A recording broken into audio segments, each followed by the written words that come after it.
अस्सलाम वालेकुम व्यूअर्स। उम्मीद करता हूँ कि आप सब खैरियत से होंगे। फ्रेंड्स, आज हम बात करेंगे तारीख़ इस्लाम की अजीम शान शख्सियत के बारे में, जो ज़माने जahiliyyat में अपनी उम्मत के बेहतरीन लोगों में से थे।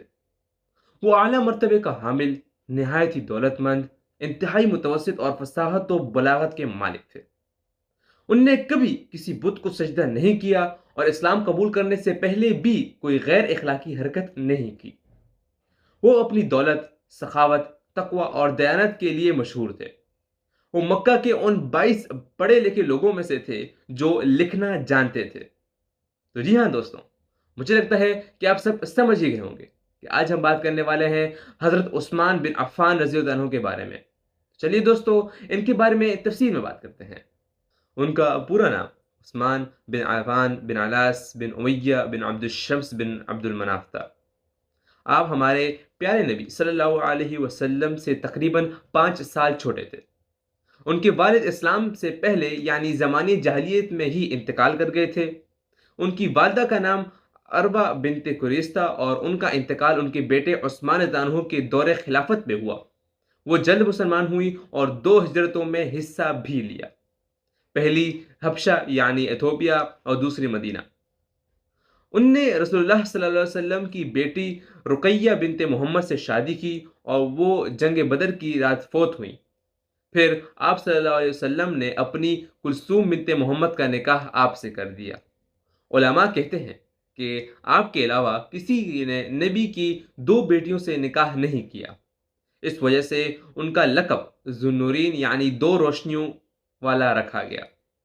वो जन्नत की बशारत देने वाले 10 में से थे और कुरान मजीद को मुरतब करने वाले सहाबा में से एक थे। हज़रत उस्मान रज़ियल्लाहु अन्हु ने कुल 8 शादियाँ की और 5 बीवियों से आपको 9 बेटे थे। ज़माने जाहिलियत में हज़रत उस्मान रज़ियल्लाहु अन्हु अपनी उम्मत के बेहतरीन लोगों में से थे। वो आला मर्तबे का हामिल, नहायत ही दौलतमंद, इंतहाई मुतवस्सित और फसाहत व बलागत के मालिक थे। इसके लोग उनसे बहुत ही प्यार करते थे और उसकी इज्जत करते थे। उनने कभी किसी बुत को सजदा नहीं किया और इस्लाम से पहले भी कभी कोई गैर इखलाकी हरकत नहीं की। उनने इस्लाम से पहले भी कभी शराब को हाथ नहीं लगाया। हज़रत उस्मान रज़ियल्लाहु अन्हु की उम्र 34 साल थी जब हज़रत अबू बकर सिद्दीक़ रज़ियल्लाहु अन्हु ने उन्हें इस्लाम की दावत दी। तो उन्होंने बगैर झिझकते हुए अबू बकर सिद्दीक़ रज़ियल्लाहु अन्हु की पुकार पर फ़ौरन लब्बैक कहा। वो अबू बकर सिद्दीक़ रज़ियल्लाहु अन्हु, अली इब्न तालिब रज़ियल्लाहु अन्हु और ज़ैद बिन हारिसा रज़ियल्लाहु अन्हु के बाद इस्लाम कबूल करने वाले चौथे शख्स थे। उस्मान रज़ियल्लाहु अन्हु और उनकी अहलिया रुकैया बिनते मोहम्मद, जो कि रसूलुल्लाह सल्लल्लाहु अलैहि वसल्लम की साहबजादी थीं, 10 मुसलमान मर्दों और 3 औरतों के साथ इथोपिया यानी हबशा की तरफ हिजरत कर गए। कुछ मुसलमान बाद में उनके साथ हिजरत कर गए। तमाम हिजरत करने वालों मुसलमानों ने हबशा में हिफाजत, सलामती और इबादत की आज़ादी पाई। हज़रत उस्मान रज़ियल्लाहु अन्हु के इथोपिया में पहले ही से कुछ तिजारती राब्ते थे, इसलिए आपने बतौर ताजिर अपना पेशा जारी रखा। उस्मान रज़ियल्लाहु अन्हु के दौरे खिलाफत में बहुत से कारनामे हैं। उस्मान रज़ियल्लाहु अन्हु की अहम तरीन कारनामों में से तुर्की की फ़तह और इस्लामी रियासत की तोसीह है। अर्मेनिया, कफ़काज़, खुरासान, करमान, सजिस्तान, अफ्रीका और कब्रस की फ़तह। उस्मान रज़ियल्लाहु अन्हु ने मुसलमानों की साहिलों को बाज़ातियों के हमलों से बचाने के लिए पहला इस्लामी बहरी बेड़ा कायम किया। हज़रत उस्मान रज़ियल्लाहु अन्हु का एक अहम तरीन कारनामा कुरान मजीद की तालीफ़ है, जो हज़रत अबू बकर सिद्दीक़ रज़ियल्लाहु अन्हु के दौरे खिलाफत में शुरू हुआ था। जब रसूलुल्लाह सल्लल्लाहु अलैहि वसल्लम मदीना तशरीफ़ लाए, तो मीठे पानी का वाहिद ज़रिया बिरुर रूमा का कुआं था और बगैर मुआवज़े के किसी को कुएं से पानी पीने की इजाज़त नहीं थी। हज़रत उस्मान रज़ियल्लाहु अन्हु ने अपने मालिक जो यहूदी था, उससे 20,000 दिरहम में ख़रीदा और उसे गरीबों, अमीर और मुसाफिरों के लिए अतिया कर दिया।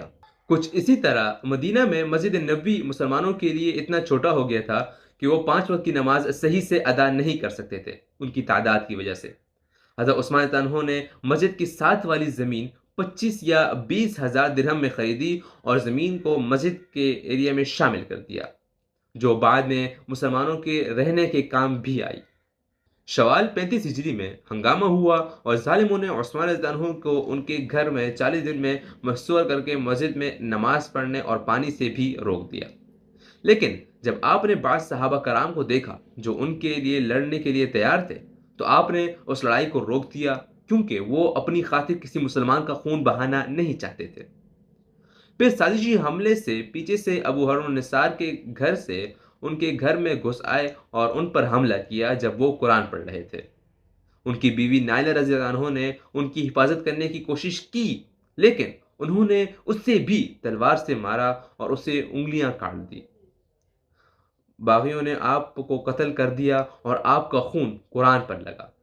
آپ کی شہادت 18 ذی الحج 35 ہجری کو ہوئی۔